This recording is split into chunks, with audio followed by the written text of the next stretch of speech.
You're watching This Week in Louisiana Politics with Fred Childers.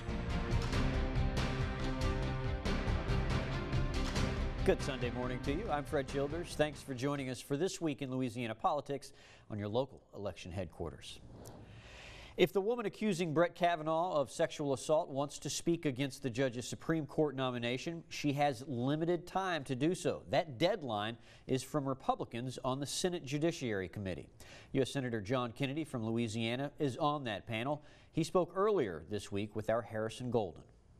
I do. Weeks after Judge Brett Kavanaugh's high school years fueled laughter inside the Senate Judiciary Committee room. Did you ever get in trouble? Were you more of a John Boy Walton type or a Ferris Bueller type? Dr. Christine Blasey Ford's answer to that question now faces the Senate Judiciary Committee's ultimatum. I've got to cast a vote here. Senator John Kennedy says if Ford doesn't tell the panel about her claims that a 17-year-old Kavanaugh sexually assaulted her by Monday, then the vote to confirm the judge to the nation's high court will carry on. And I'm prepared to be there on Monday at 10 o'clock. Ford's lawyers have said she will not testify until the FBI investigates her claim. In response, Senate Judiciary Chair Chuck Grassley is offering to meet privately with Ford before any vote next week. I think the American people need to hear from Dr. Ford and hear from Judge Kavanaugh. And I trust the American people to draw their own conclusions. Kennedy says he called Kavanaugh Tuesday, asking point blank if the allegations are true. He said, absolutely not. This did not happen. Did not happen. I mean, he could not have been more unequivocal. Nor more eager, the senator says, to move past the claims. If Chairman Grassley called him right now and said, be here in 15 minutes, we're going to hold a hearing, he'd say, I'll be there in 10. Kennedy says he remains a likely yes vote on confirming Kavanaugh, pending any revelations. If new information comes out from anybody or any credible source, I will certainly consider it, up until the time I have to vote. A vote he says should be sooner rather than later. For your local election headquarters, I'm Harrison Golden. The senator's remarks echo comments from other Republican senators urging the vote on Kavanaugh to press forward. Now, Senate Democrats, meanwhile, are urging the FBI to reopen Kavanaugh's background check. Republicans hold a slim 11-10 majority in the Senate Judiciary Committee. On the heels of the recent hurricanes and flooding, Louisiana's insurance commissioner wants you to be prepared on many levels. Commissioner Jim Donnellan appeared before the Baton Rouge Press Club on Tuesday, where he told members that people of Louisiana should not only be prepared for the dangers of flooding, but also should think about the appropriate coverage. My first advice on the insurance level is to get with your professional. Use it as an opportunity to do an insurance checkup, as I say, with a focus on what coverage you have and what coverage you do not have.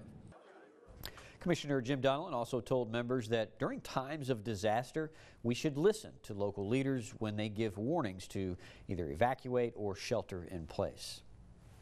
An important date to remember for those Louisiana residents impacted by the 2016 flooding. The Restore Louisiana Homeowner Assistance Program has a deadline for signing up, and it's fast approaching. October 1st is the last day for about 3,000 homeowners who took the initial survey and were invited to complete an application. Qualifying homeowners in need of assistance to rebuild or repair their homes can visit our website at brproud.com and find the link to the Restore website, or you can call 866-735-2001. So far, the program has awarded $479 million to more than 14,000 homeowners. Part of Louisiana's delegation to the nation's capital wants to change the name of Lake Charles Veterans Clinic in order to honor a veteran who made the ultimate sacrifice.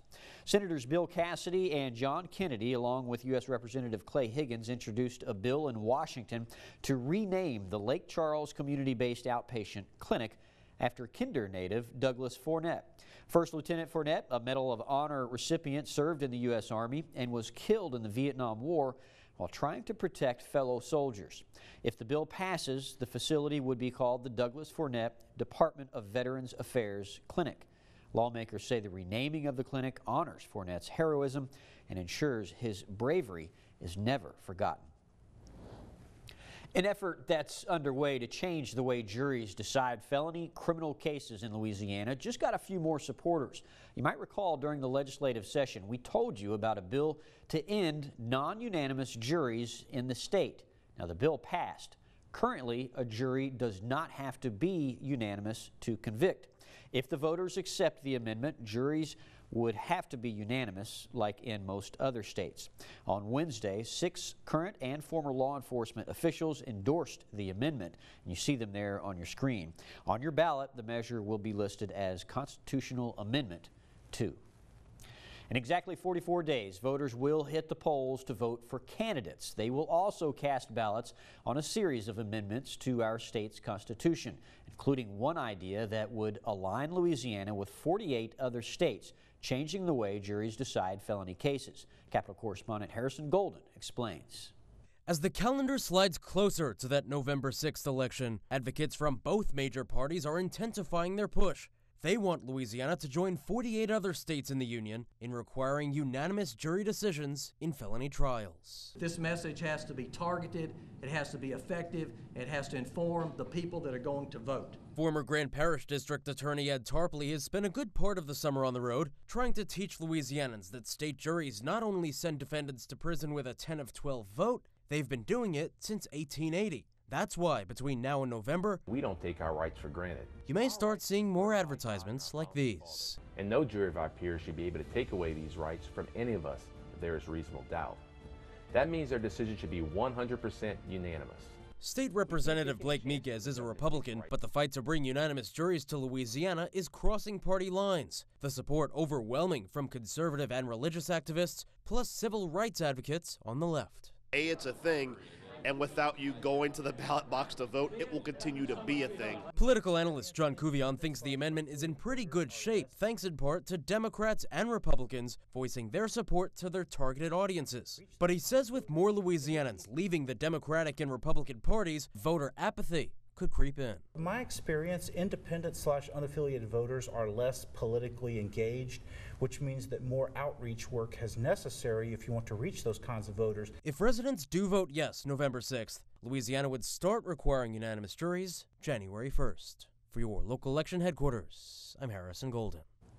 Also on November 6th, voters will decide whether to prohibit convicted felons from holding political office and whether to let local towns, cities, or parishes make donations. Coming up next, we're talking to pollster John Kavanaugh about the midterm elections, and after all that fighting in the state legislature over the budget, turns out the state does have a surplus.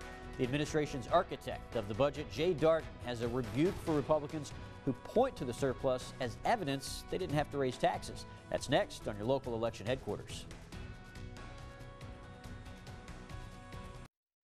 This is your local election headquarters.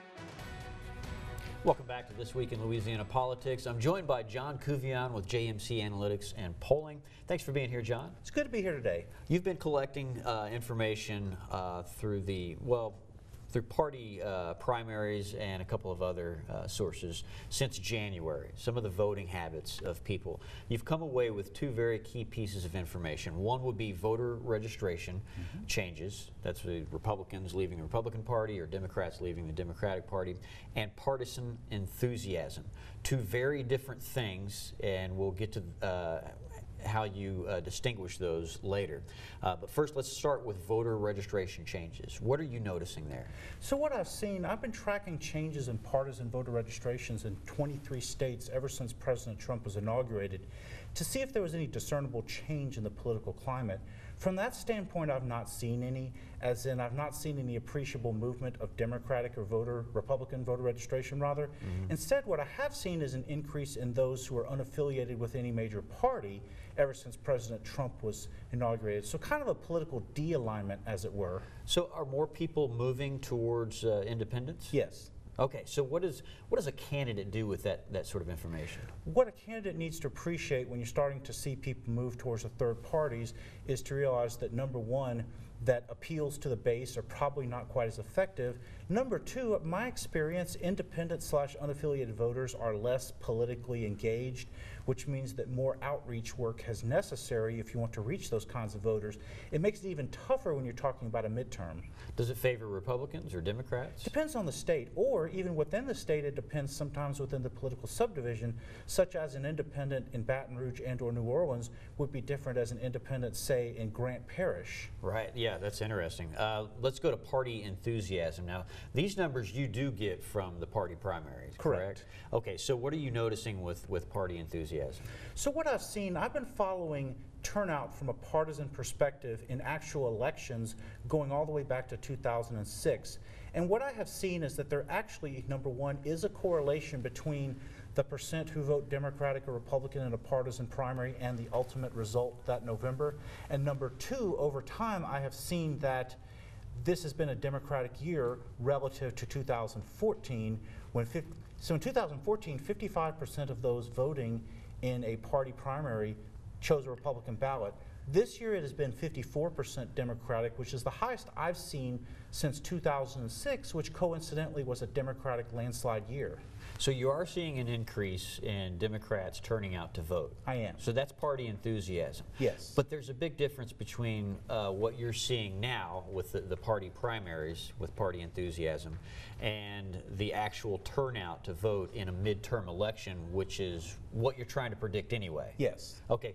So are you expecting a big Democratic turnout to actually change things in, say, the U.S. Senate or the House? Yes. Okay, so with that, I noticed you quoted the law of political physics. Or that was a line that was in what you just published. Yes. Explain what that is. So one of the laws of political physics, in other words, there's certain fundamental realities in politics that are going to happen whether you like it or not. The law of political physics that I was referring to is that the party out of power typically has the edge when it comes to enthusiasm and or turnout in the midterms. So in this case, because the Republicans control the presidency, the United States House of Representatives, and the United States Senate, that means the Democrats are quote unquote the hungrier party this fall. We've heard a lot of talk of this blue wave. Yes. Is that going to reach Louisiana? No. Louisiana is an interesting state. It has been Democratic for so long. It actually became Republican after most of the Deep South has, but that also means that any kind of trends towards the Democratic Party, frankly, I would not expect to see for some time, because you still have a steady decrease in the number of Democrats if you were to follow party registration figures throughout going through time. Right. So both Republicans, just so we're clear, both Republicans and Democrats are seeing a decrease in people who sign up for their party. Correct. But independents, we're seeing more. Yes. Okay. Should be interesting. Should make for some interesting elections coming up. Thank you so much for being here, John. Always a pleasure. Stay with us. We'll be right back. This is your local election headquarters. Welcome back to This Week in Louisiana Politics. I'm joined by Commissioner of Administration Jay Dardenne. Thanks for coming on the show. Thank you, Fred. Nice to be with you. We're going to talk about a couple of different things. One would be the state contracts. There were numerous state contracts floating around that you guys, I believe you feel like you got a handle on. And then we're going to talk about the $300 million surplus that you recently discovered. Everyone's happy about that. I'm sure you guys are as well. The state contracts. When Governor Edwards came into office, he said he wanted to reduce the number of state contracts. And I think the state was kind of criticized a little bit about having so many. It looks like from the governor's email, he's been able to reduce it from 14,000 back in 2016 to 10,551. That was this July. How were you able to do that? You start with the notion that the state didn't know how many contracts it had. When we came into this job, we literally could not answer the question, how many state contracts are there? So we went about the business in the Division of Administration of finding out how many there were, and found out there were about 15,000 or so, some of which have been already satisfied, were still carried on the books. Others, we made a concerted effort, because these were difficult fiscal times, if you remember, saying to departments, the first thing we want you to look at in reducing your budget is to cut back on contracts. And over these years from 16 to now, we've steadily reduced the number of contracts and down to the number that it is right now. We're going to continue to look at that and continue to work at that. You'll never get away from having contracts in government, particularly because everything has to be manifested by an agreement between the contracting parties. Right. U.S. Senator John Kennedy, who was the state treasurer back then, he was critical of all those contracts. I think he was recently quoted in an article as saying there's still too many contracts. Would you agree? Well, we're always trying to reduce the number of contracts, but Senator Kennedy has a tendency to want to talk about things he doesn't know a lot about when things are going on back here in Louisiana. He has been very critical of the administration. And if we say it's day, he's going to say it's night, unfortunately. But the reality is we have cut back on contracts. We're going to continue to cut back on contracts, and the numbers don't lie. The numbers reflect the fact that there's been a pretty dramatic reduction in what's being done. So many state contracts, that represent a large government? I mean, it is not part of the government. Well, it is part of the government, and particularly when you look at the fact that the state workforce has shrunk dramatically. When we privatized the charity hospital system, for example, hundreds upon hundreds of state workers were no longer state employees.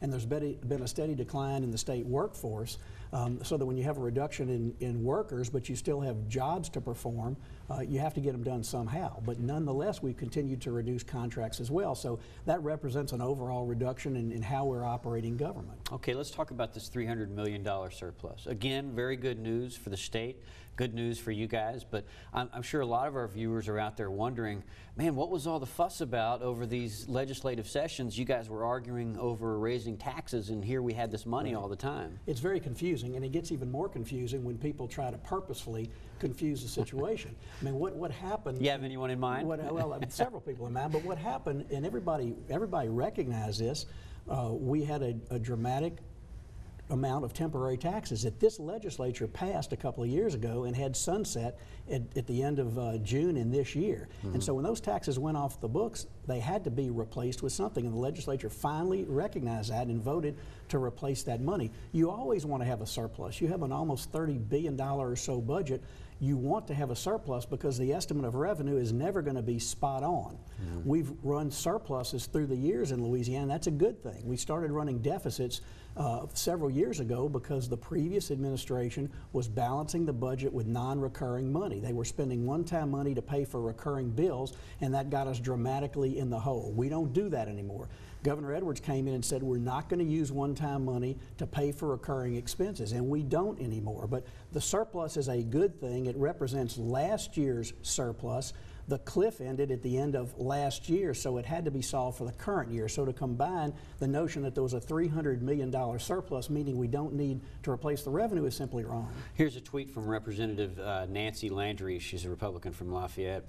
She said, if this is accurate, it appears the conservative House Republicans were right to question the governor's claim of a need to raise taxes to cover a purported $400 to $500 million deficit. There was no purported $400 to $500 million deficit. There was the reality that when those taxes went off the books on June 30th of this year, if they were not replaced, there was not going to be revenue going forward to deal with the expenses of government. So it's comparing apples and oranges. I'm sure you guys will be discussing it further in the coming days. Oh, there'll be a lot of discussion about it over the course of the next year. Well, we look forward to it. Thank you, Commissioner of Administration Jay Dardenne. Thank you for coming on.